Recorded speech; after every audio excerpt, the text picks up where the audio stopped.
einen fetten Applaus für Vicky und Lukas.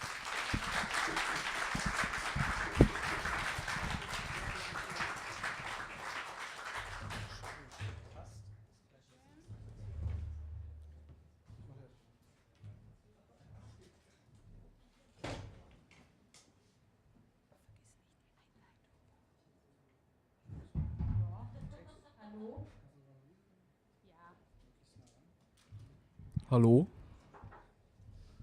Wunderbar. Ich bin zwar nicht der Autor dieser schönen Kurzgeschichte, aber trotzdem würde ich kurz einfach ein paar Worte sagen, damit wir euch nicht ganz ins kalte Wasser werfen. In der Kurzgeschichte geht es um 3 Pärchen, die ganz unterschiedlich sind, aber deren Schicksale auf eine gewisse Art und Weise trotzdem ineinander verwickelt sind.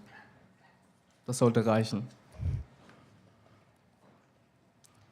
Adults are just obsolete children, and the hell with them.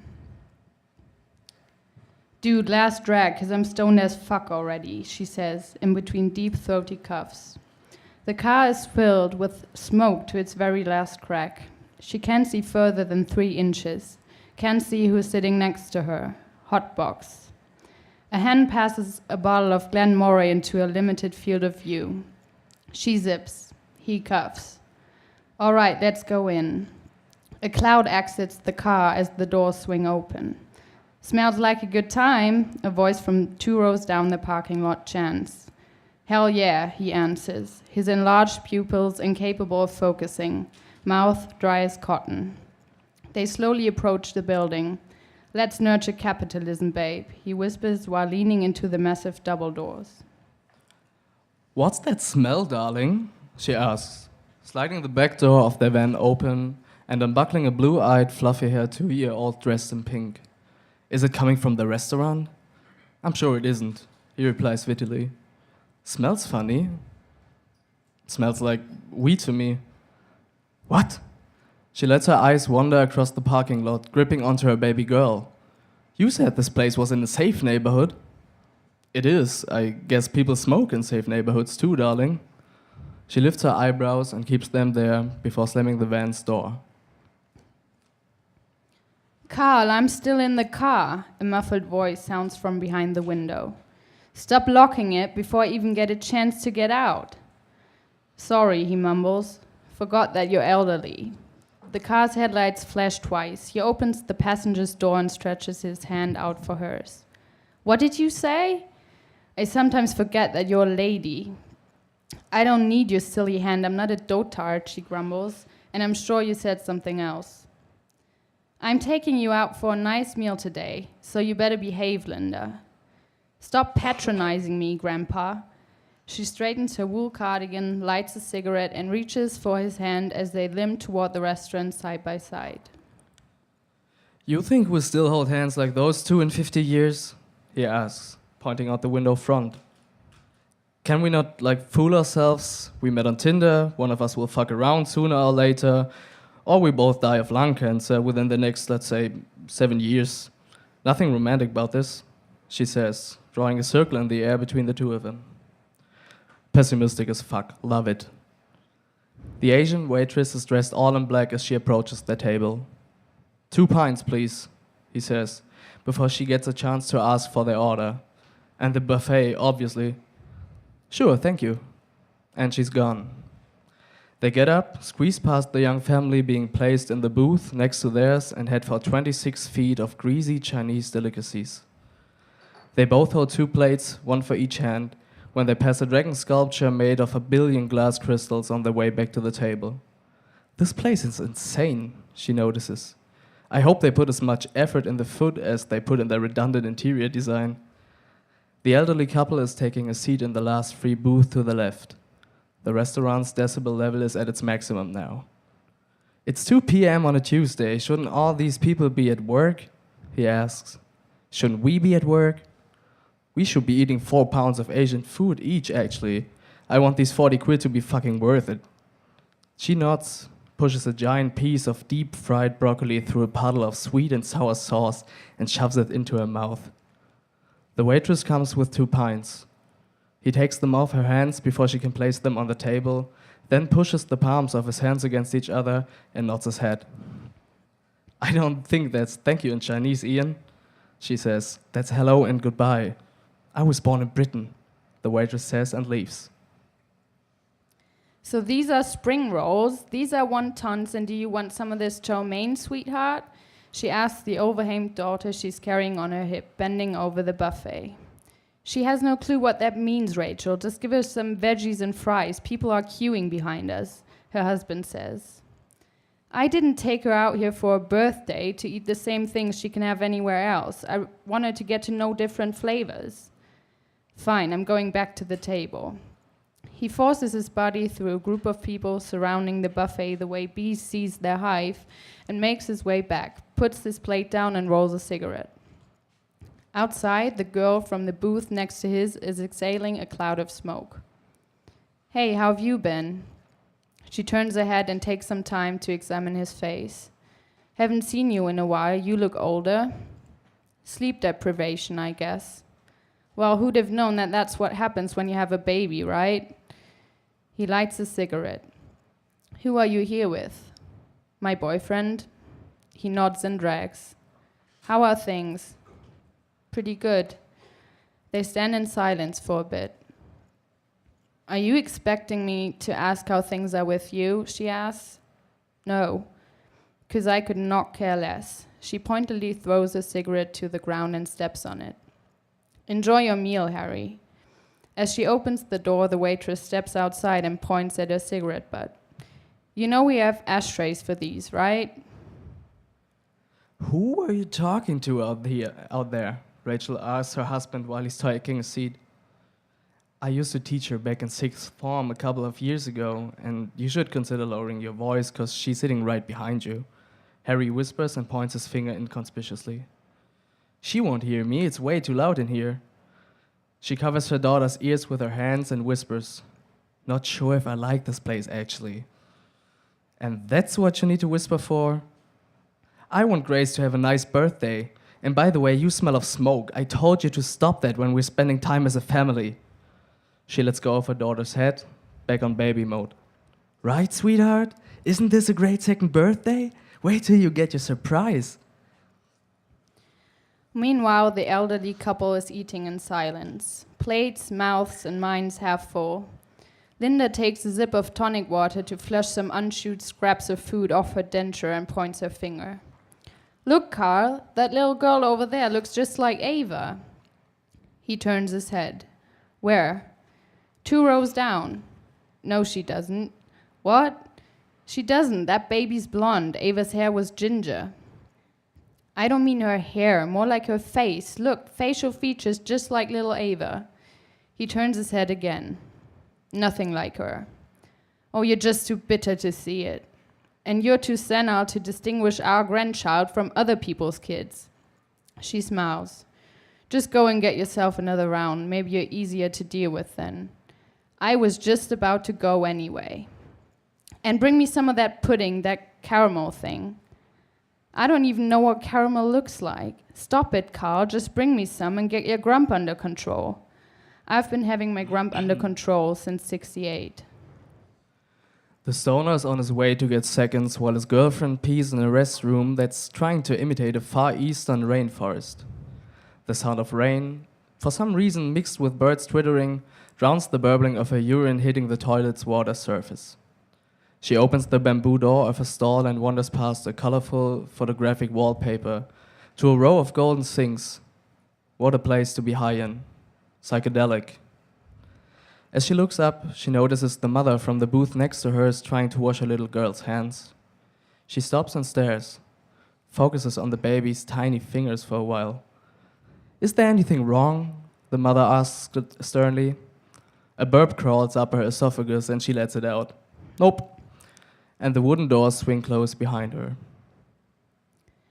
Excuse me, miss. Carl struggles.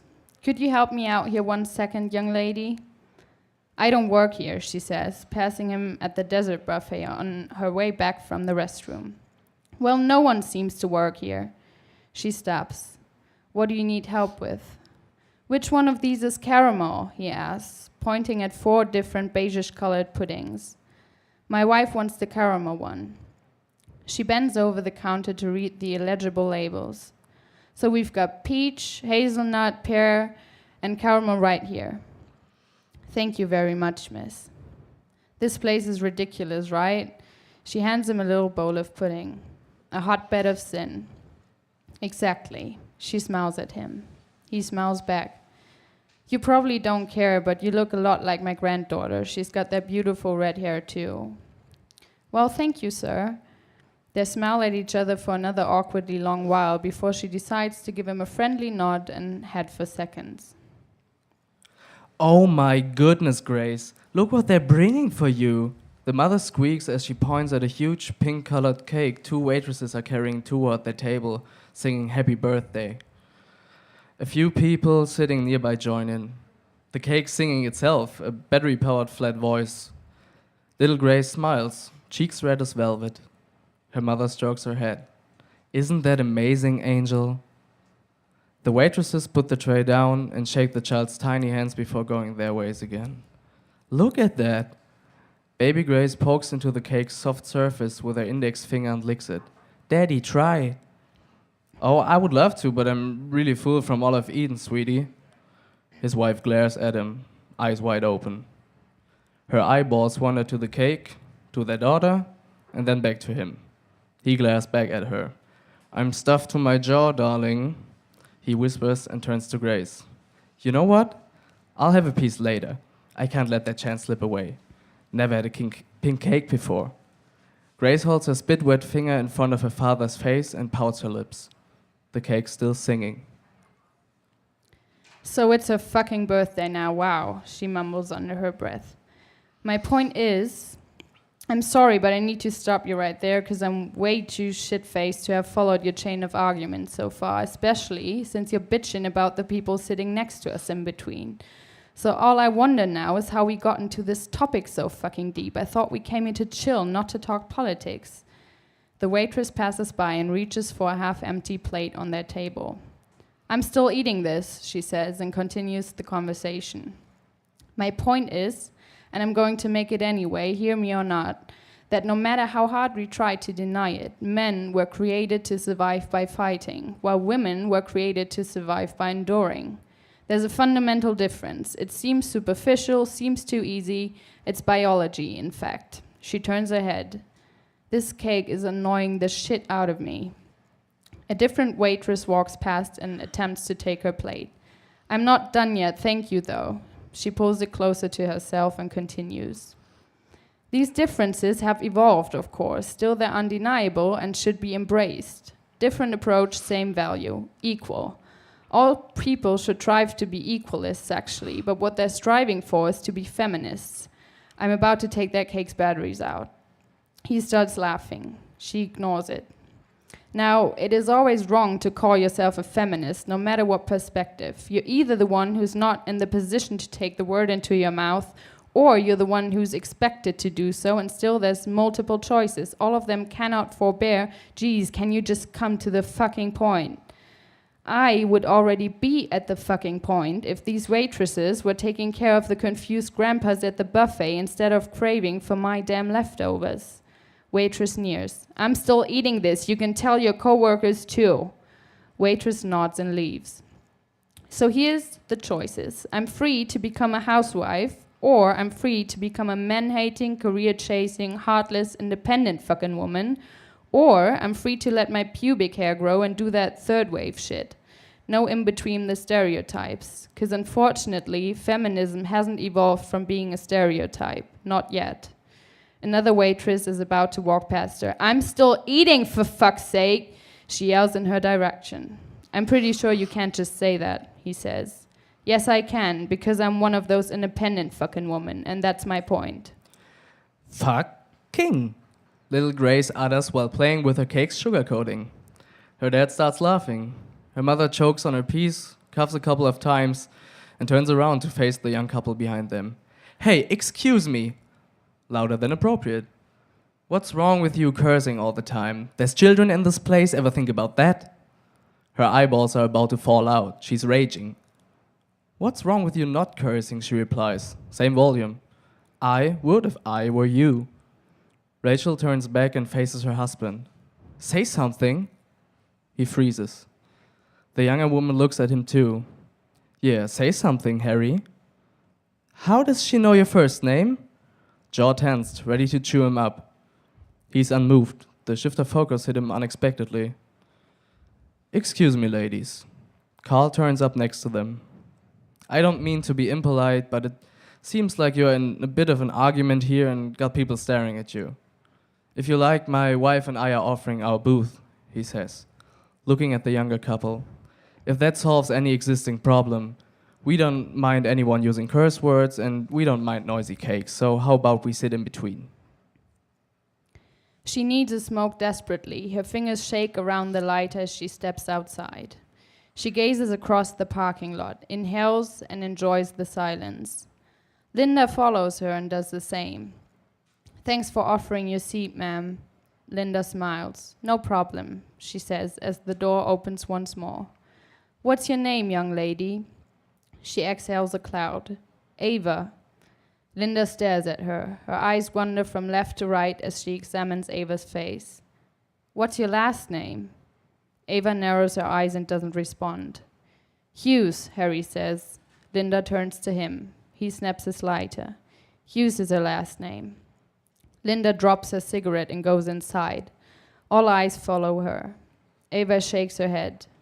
Silence once more.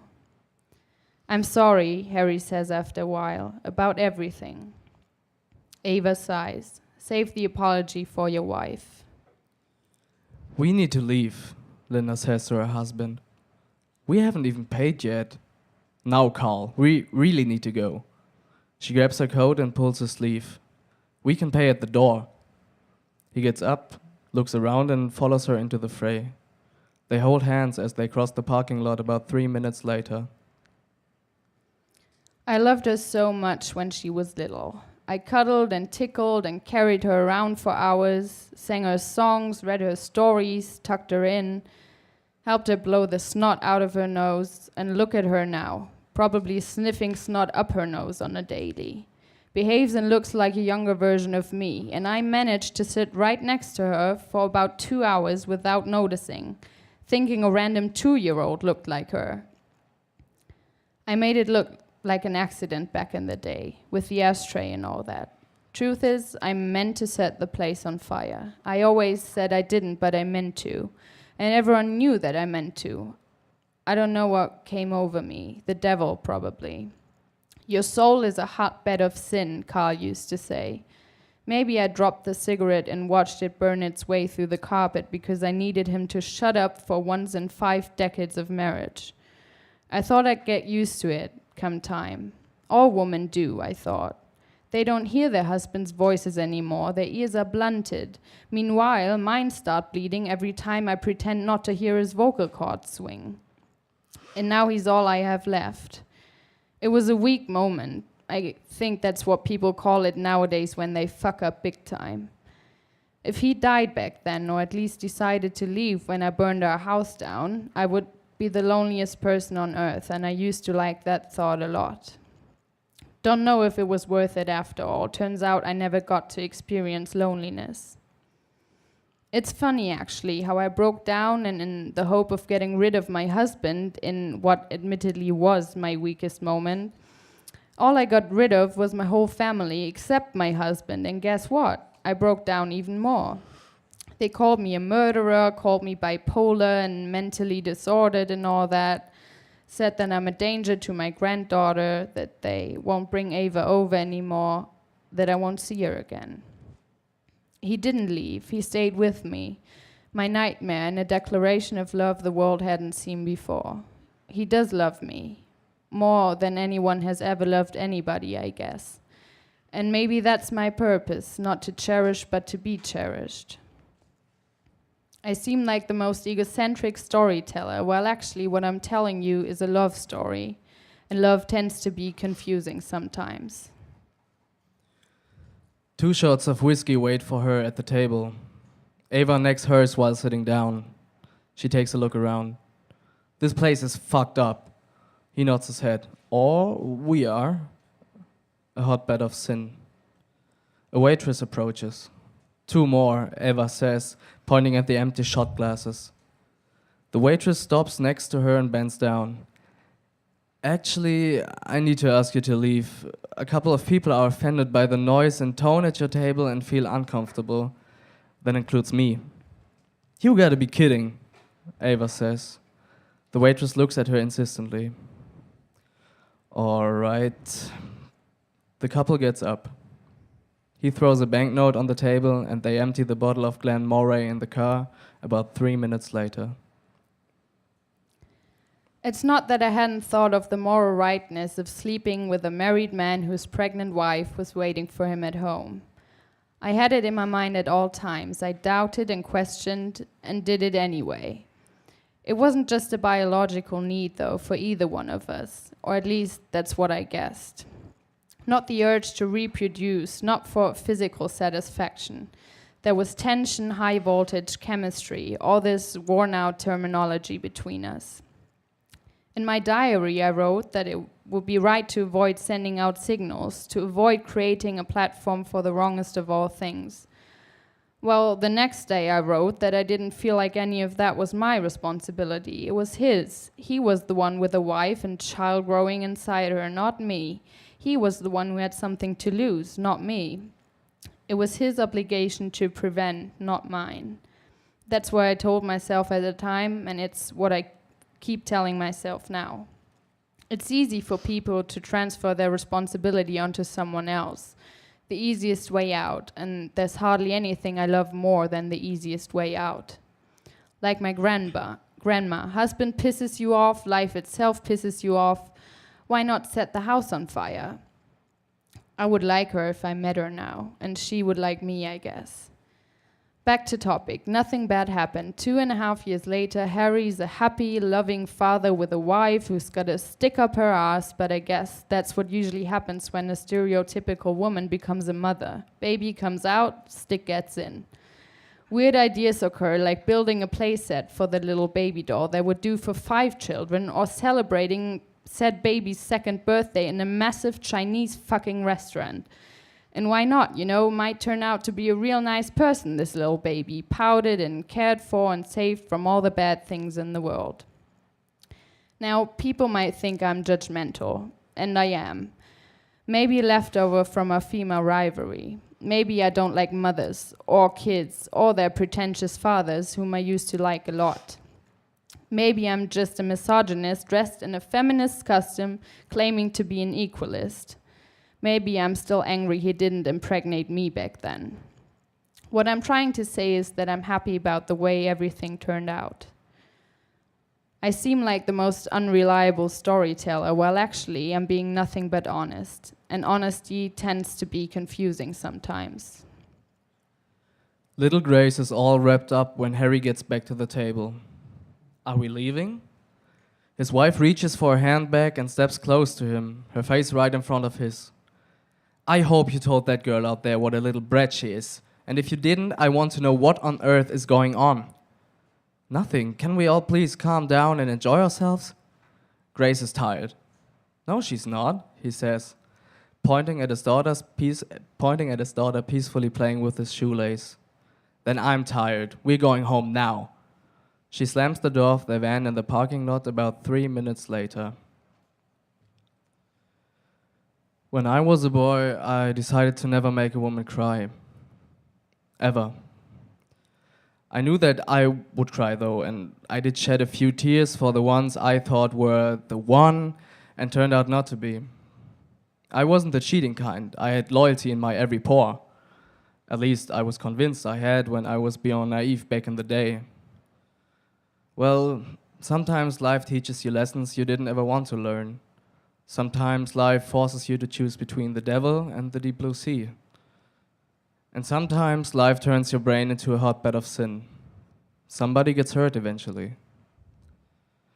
I didn't choose between Rachel and Ava, although that's what it sounds like. Only a fool thinks he can choose a woman. They choose us long before we have a clue. What I had to decide for was a lifestyle. And I chose the one that made sense. I chose appropriateness, reality. And every now and then I think I backed the wrong horse. Not every girlfriend makes a wife, just like not every wife makes a girlfriend. And the latter was exactly what I was afraid of when she got pregnant. How could a woman not change after feeling the pain of 27 bone fractures as she presses a child's head through one of her body's orifices, getting her skin ripped apart at full consciousness? Would be shit if you weren't a different person after that. Thing is, I don't know if I like the person she became, though I love her dearly. Sometimes love and sympathy you feel for a person are miles apart. At least they are now. It was the other way around with Ava. There was a mass of sympathy but a lack of love, and I made her cry when I said it to her face. Younger Harry would have hated myself. I hated myself seeing her sit there with the same stubborn, irresponsible, scandalizing head she's been carrying on her shoulders all these years, thinking about what my life would look like if I took a different turn back in the day. If I chose levity over responsibility, I could have fallen in love. Not with her, but the way of life, the lightheartedness she stands for. I seem like the most repentant storyteller. Well, actually, all I do is fantasize about a potential life I decided not to live. And fantasy tends to be confusing at all times.